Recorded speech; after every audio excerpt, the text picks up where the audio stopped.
Good morning students. ये chapter 5 मैंने आपको चैप्टर 5 श्री कृष्ण है, इसका मैंने आपको ये अनुवाद कराया था, इसका हिंदी में। ठीक है, ये मैंने आपको कराए थे। आई होप आपको समझ में आया होगा। अगर समझ में नहीं भी आया होगा तो भी आप इनको दोबारा कर सकते हो। आप एक एक सेंटेंस पढ़ना, आप सेंटेंस पढ़ना और इनका ये यहाँ पर है। जैसे फर्स्ट सेंटेंस है तो इसका ये हो गया, तो इसको आप समझ लेना अच्छे से। और मैंने आपसे कहा था कि आप ये शब्द अर्थ भी करेंगे। ठीक है, आप शब्द अर्थ भी करना कॉपी में, और इनका ये भी करना हिंदी अनुवाद, ये संस्कृत लिख के, क्योंकि एग्जाम में आपकी ये भी आएंगे। कोई भी एक पैराग्राफ, मान लीजिए एक पूरा पैराग्राफ या दो तीन चार लाइन लिखी हुई आएंगी संस्कृत में, आपको उनका हिंदी में लिखना है। कोई सा भी हो सकता है, यहाँ से लेके यहाँ से तक भी, या यहाँ कुछ भी मैं दे सकती हूँ इस चैप्टर में से। ठीक है, तो आप इसको अच्छे से कर लेना। और आज मैं ये अभ्यास कार्य करा रही हूँ आपको। निम्नलिखित प्रश्नों के उत्तर संस्कृत में लिखिए। ठीक है, देखिए आप कंफ्यूज हो जाते हैं। एग्जाम में भी कई बच्चों ने क्या किया था कि वो हिंदी में ही लिख दिया उसका अर्थ। ठीक है, हिंदी में नहीं लिखना, आप ये सेंटेंस पढ़ा करो क्वेश्चन अच्छे से। उत्तर संस्कृत में लिखिए। श्री कृष्ण कदा अजायत, नहीं इसका अनुवाद लिखना है, इसका उत्तर लिखना है। श्री कृष्ण है कदा अजायत, श्री कृष्ण कब पैदा हुए। ठीक है, तो श्री कृष्ण है अष्टम्याम तिथौ अजायत, अष्टमी तिथि को पैदा हुए। नेक्स्ट, कृष्णस्य पिता कह आसीत, कृष्ण के पिता कौन थे। कृष्णस्य पिता वसुदेव है आसीत। ठीक है, बहुत इजी है ये। कह की जगह आपको वसुदेव लिखना है। श्री कृष्णस्य पिता वसुदेव है आसीत, इतना इजी है। बस एक वर्ड का ही तो आंसर है ये, वसुदेव है आसीत थे, वसुदेव थे। कृष्णस्य मातुः नाम किम आसीत, कृष्ण की माता का नाम क्या था।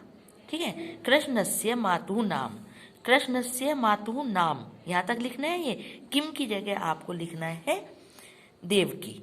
ठीक है, और आसीत एक वर्ड का आंसर है, बिल्कुल इजी। देवकी आसीत, देवकी था। कृष्णस्य गुरुः कह आसीत, कृष्ण के गुरु कौन थे। संदीपन मुनि कृष्णस्य गुरु आसीत, संदीपन मुनि कृष्ण के गुरु थे। इसमें भी बस एक ही वर्ड लिखना है, संदीपन मुनि। शुरू में लिखना है संदीपन मुनि, फिर पूरा आंसर नहीं लिखना है। कृष्णस्य गुरु आसीत, कह नहीं लिखना है क्योंकि प्रश्नवाचक है ये वर्ड। कह मतलब कौन। ठीक है, यहाँ तक हो गया आपका ये। अब देखिए रिक्त स्थानों की पूर्ति कीजिए, और ये भी आपको इसमें से ही मिल जाएंगे। आप अगर चैप्टर रीड करोगे तो इसमें से मिल जाएंगे। जैसे कृष्ण आए, कृष्ण आए। ठीक है, तो ये रहा कृष्ण, श्री कृष्णाय नमः। तो यहाँ पर क्या करना है आपको, नमः, कृष्णाय नमः। डैश मुनि कृष्णस्य डैश आसीत, तो यहाँ पर क्या लिखना, संदीपन मुनि कृष्णस्य गुरु आसीत, संदीपन मुनि कृष्ण के गुरु थे। नंद है गोकुल ग्रामे अवसत, नंद गोकुल ग्राम में रहते थे। ठीक है, गोकुल ग्राम में अवसत। कंस है कृष्णस्य डैश आसीत, कंस कृष्ण के क्या थे, मातुल है, मामा। ठीक है, कंस कृष्ण के मामा थे, मातुल है। अच्छा, अभी देखिए श्री कृष्ण पर 4 वाक्य संस्कृत में लिखिए।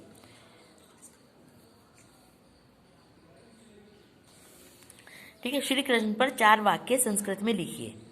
ठीक है, संस्कृत में 4 वाक्य बनाने हैं आपको। मैं यहाँ बता रही हूँ आपको, इसमें से आप लिख सकते हो, अलग से भी लिख सकते हो, यहाँ से भी लिख सकते हो आप। देखिए मैंने 4 वाक्य लिखने हैं इसमें। श्री कृष्ण है भाद्रपद मासस्य कृष्ण पक्षस्य अष्टम्याम तिथौ अजायत, श्री कृष्ण भाद्रपद महीने की कृष्ण पक्ष की अष्टमी तिथि में पैदा हुए। ठीक है, ये एक सेंटेंस यहाँ से यहाँ तक लिख सकते हो आप। दूसरा सेंटेंस ये हो गया, कृष्णस्य पिता वासुदेव है आसीत, कृष्ण के पिता वासुदेव थे। सेकंड सेंटेंस हो गया ये। थर्ड, संदीपन मुनि कृष्णस्य गुरु आसीत, संदीपन मुनि कृष्ण के गुरु थे। ये थर्ड जो जहाँ मैंने अंडरलाइन की है ये सेंटेंस है। फिर फोर्थ है किशोरावस्थायाम मथुरायाम गत्वा श्री कृष्ण है कंसम कंसम अमार्यत। किशोर अवस्था में मथुरा जाकर श्री कृष्ण ने कंस को मारा। ठीक है, तो ये 4 सेंटेंस आप लिख सकते हो। मैंने नंबर डाले, ये आप जब वीडियो देखोगे आप तो इसमें से देख के आप ये 4 सेंटेंस लिख लेना और ये आपका चैप्टर कंप्लीट हो गया है। ठीक है, और नेक्स्ट वीडियो में मैं नेक्स्ट चैप्टर आदर्श है छात्र है ये कराऊंगी आपको। ठीक है, ये भी आप एक बार रीड कर लेना इसको तो आपको समझ में आ जाएगा। अगर आप पढ़ना चाहोगे तो आपको समझ में आ जाएगा, फिर मैं समझा दूंगी। और इसके लिए सबसे पहले आप शब्दार्थ लर्न करना ये। ठीक है, ये शब्दार्थ जरूर पढ़ लेना। शब्दार्थ के बाद ही आपको ये समझ में आएगा। ठीक है, अगर आप शब्दार्थ लर्न कर लोगे तो आपको ये चैप्टर भी समझ में आ जाएगा। ये चैप्टर मैं नेक्स्ट वीडियो में आपको कराऊंगी। Okay, bye bye.